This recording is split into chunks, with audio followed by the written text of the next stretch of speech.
Sometimes the smallest decisions change everything. For Davidson, it was the moment he noticed a little boy sitting alone in the freezing cold outside a gas station on Chicago's south side. Most people walked past without looking twice. The wind cut through the parking lot like a blade, carrying bits of melting snow across the pavement. Cars pulled in and out beneath the harsh white lights. A few customers hurried inside the convenience store, collars pulled high against the cold. But no one stopped. No one asked questions. Except Davidson. He had just finished another exhausting night driving for rideshare after closing the auto shop where he worked during the day. Being a single dad meant long hours and little sleep. Every dollar mattered when you were raising a child alone. Welcome back and thank you for choosing to spend your time here with us at Tales. Your presence means everything, and we promise this story will stay with you long after it ends. If you believe in stories that change perspectives, hit that subscribe button and drop a comment telling us where you're watching from. Let's build this community together. Now, let's get into the story. Davidson pushed open the convenience store door with a cup of cheap coffee in his hand. That's when he heard it. A small voice behind him. "Please, don't let them take me back." He turned slowly. Under the flickering streetlight near the ice machine sat a boy no older than 7, his hoodie damp from melting snow and his thin sneakers pressed against the freezing pavement. The child looked terrified. And in that moment, Davidson made a choice that would pull him into something far bigger than he could imagine. Because this boy wasn't just lost. He was running from something. Davidson stood there for a moment, studying the boy more closely. Up close, the child looked even smaller than he had from across the parking lot. His dark hoodie was too thin for the brutal Chicago cold, and his hands trembled as he clutched the sleeves tightly around his wrists. But it wasn't just the cold that made him shake. It was fear. The kind that didn't belong on a child's face. Davidson slowly crouched down so they were eye level. "Hey there, little man," he said gently. "You okay?" The boy hesitated before answering. Then he shook his head. "My name's Smith Hills," he whispered. Davidson nodded calmly, careful not to overwhelm him.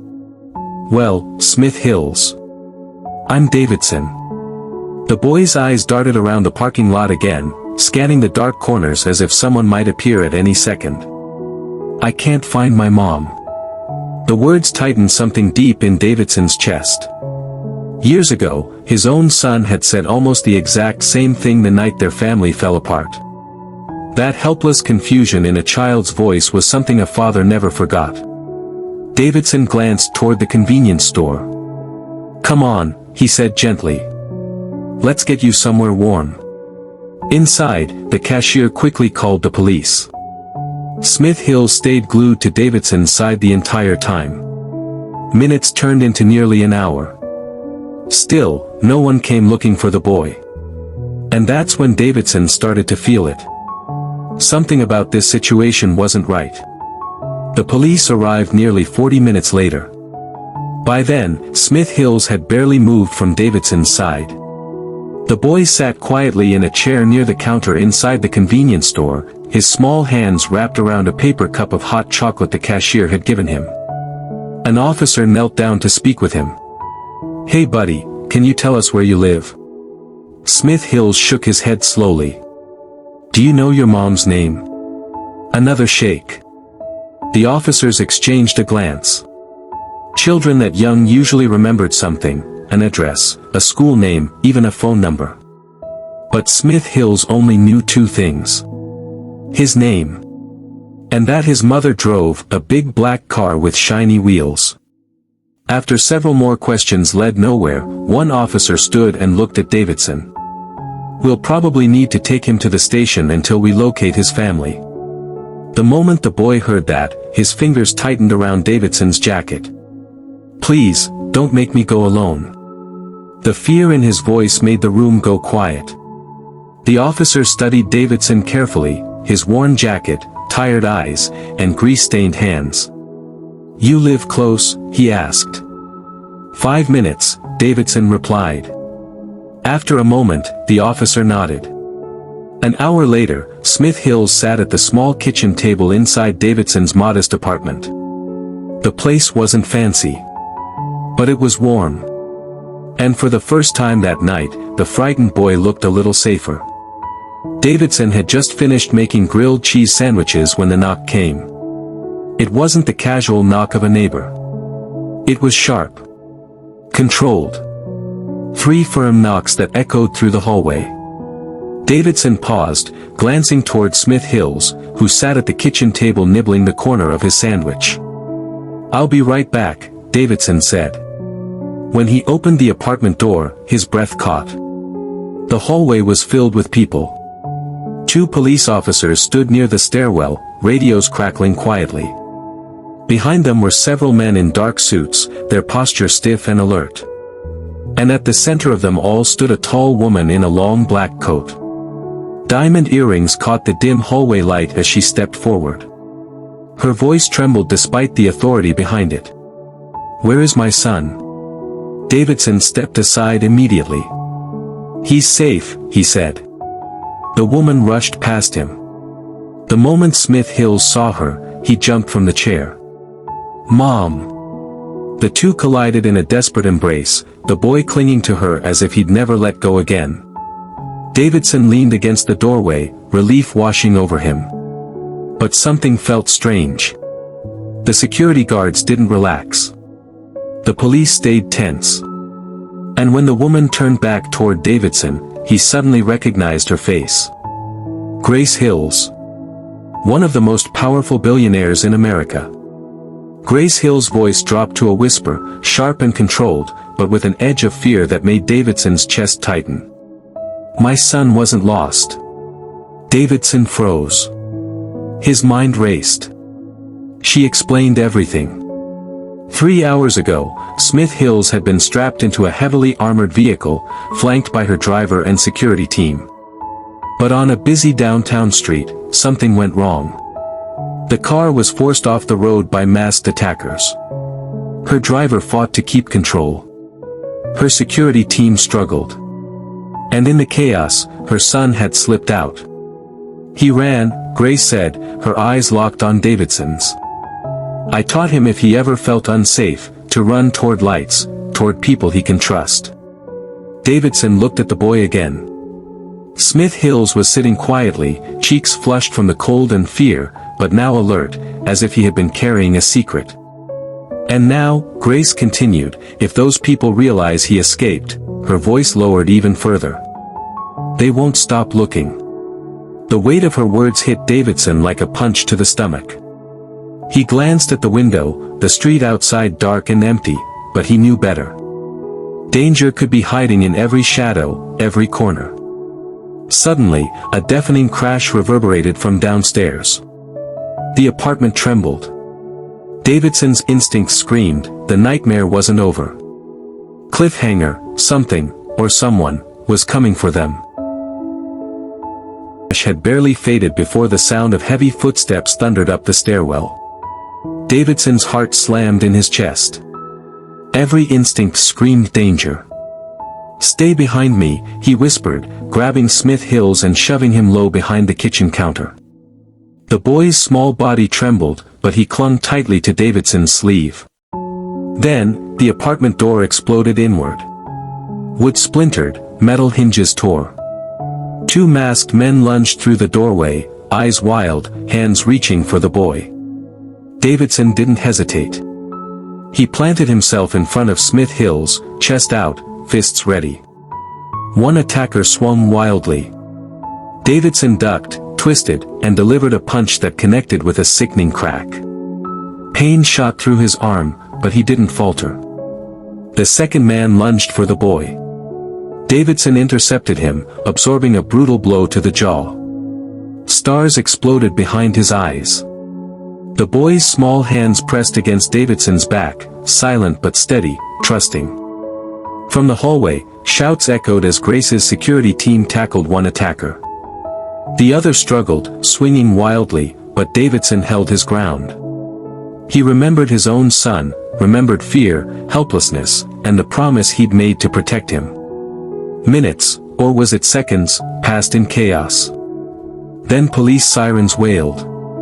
The intruders were subdued, pinned, cuffed. Smith Hills pressed his face into Davidson's chest, whispering, "You saved me." Davidson's breath was ragged. His knuckles burned. But outside, the night was far from quiet. Cliffhanger, someone was still watching. Davidson's body throbbed from the blows, jaw aching, ribs sore, sweat mingling with blood from a split knuckle. But he didn't move. Not an inch. Not when Smith Hills clung to him like a lifeline. The remaining attacker swung again, a wild punch aimed for the boy. Davidson twisted, taking the hit squarely on his shoulder, pain shooting down his arm, but his stance didn't waver. Every instinct, every memory of his own son flashed before his eyes. He would not let this child feel that same helplessness. Grace Hills watched from the doorway, silent, her diamond earrings glinting in the harsh hallway light. Her security team struggled to hold the first attacker at bay. Police radios crackled frantically, footsteps pounded on the stairs. But in the center of the chaos, Davidson became a wall. The attacker lunged one last time. Davidson sidestepped, grabbed him, and twisted, slamming him into the countertop. Sirens blared closer. Within seconds, officers surged into the apartment, subduing both intruders. Silence fell. The only sound was Smith Hill's small, ragged breaths as he clung tightly to Davidson's chest. You saved me," the boy whispered.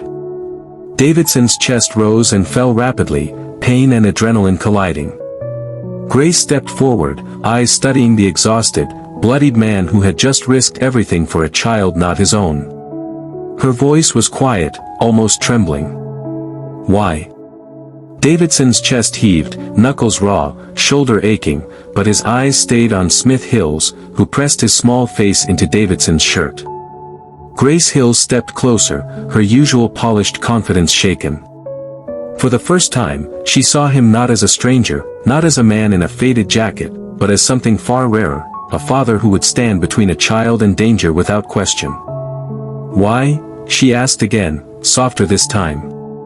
Davidson glanced at the photos on his fridge, his own son laughing in the basketball photo, report cards taped haphazardly across the door. He remembered the night he had felt powerless, when someone else had protected his child.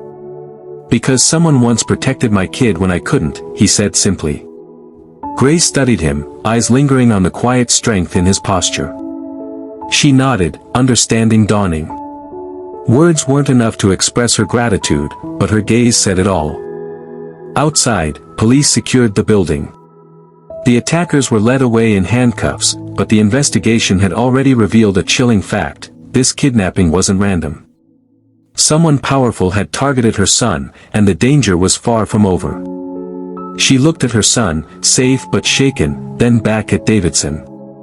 Wealth hadn't saved him tonight. Ordinary courage had. This wasn't about ransom, she whispered, realization tightening her chest. Cliffhanger, somewhere in Chicago, the real threat was still moving. The night finally began to calm, but the tension hung heavy in Davidson's small apartment. Paramedics treated his bruises and cuts, muttering about his stubbornness, while Smith Hills refused to leave his side, small hands gripping Davidson's sleeve. Grace Hills stood in the doorway, her long coat brushing the floor, eyes taking in the modest apartment one last time. Faded couch, cracked tile, family photos taped to the fridge, reminders of a life far removed from hers. And yet, she realized something vital: money and security couldn't have saved her son tonight. An ordinary father did. "This isn't the last time our families will meet," she said quietly, voice threaded with gratitude and warning. Davidson nodded, shoulders sore, body aching, but chest swelling with quiet pride. He had simply done what any father would: protect a child in danger.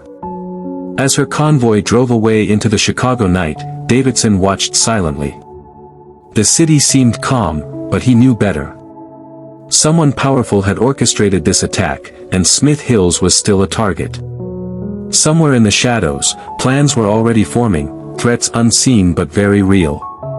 Davidson glanced at his own son's photo one more time.